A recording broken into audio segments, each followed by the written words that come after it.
Good evening. Good evening, Doctor. Do sit down. I'm sorry to have kept you waiting, but I've had a long surgery this evening. Still, I mustn't complain. A trench mouth, parrot fever, 2 yellow jacks, and a galloping mange is very good for Monday night. Now, what seems to be the matter? Well, Doctor, my legs are getting thin. Attack of thin legs, eh? Well, it has been a good evening.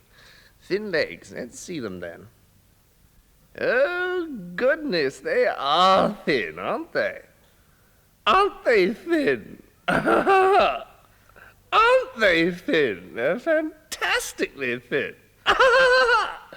Look at old Spindleshanks. Doctor, I didn't come here to be insulted. Oh, come, Mr. Quince, don't take it to heart. I was only making fun of you. Aren't they thin, though? Yes, and they used to be hairy, fantastically hairy, and now they're bald. So they are. Bald, thin legs.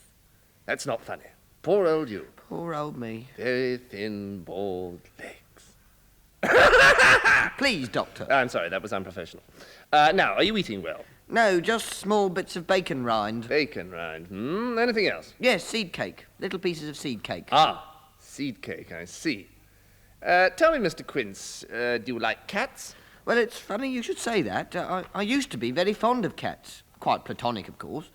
But the last 2 or 3 weeks, I just can't bear them near me. They frighten you?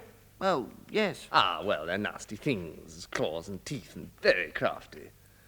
Marked antipathy to cats, yes? The symptoms are classical. Now, does your back itch at all? Yes, as a matter of fact, it does. Well, let's have a look at it then. Yes, just as I thought. Feathers. Feathers? Yes, it's as I suspected. You're turning into a bird. I'm what? You're turning into a bird. Oh! There, look at that feather. Very pretty. Do you mind if I have it in my wife's hat? Doctor, do you mean that I'm going to be a bird? Yes. But what kind of bird? Well, with legs like yours, probably a heron or a bittern or a flamingo. We can't be sure. We'll have to see if you develop web feet. But, Doctor, a bird? It's all right. There's no operation. Well, can't you give me something? What would you like? Breadcrumbs? Bit of fat?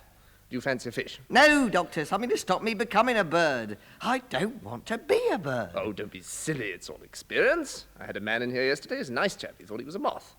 Look at that hole in my coat, you see? Kept banging himself against the stand of lamp he did, but he was quite happy being a moth. Perfectly happy. But my wife, what will she think of me when I'm all covered with feathers? I expect she'll be tickled to death. Now, have you had any strange dreams? No. Well, very soon you'll start dreaming that you're flying around your room.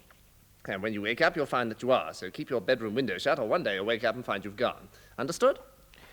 Yes. And we don't want you getting too thin, so eat plenty of grub. But no grubs, even if they tickle your fancy. No, I won't. And if I were you, I'd get rid of your cat at this early stage. We don't want to take any risks. Now, have you got any hobbies? Yes, I'm a pigeon fancier. Well, you better stop fancying pigeons from now on. But, Doctor, what will my friends say? I expect they'll say, "Here comes my feathered friend." Doctor, please be serious. Can't anything be done? Nothing. Until you start to molt, and then we'll have another look at you. If you want a second opinion, you'd better see Mr. Summerby in the High Street. Is he a specialist? No, he's a vet.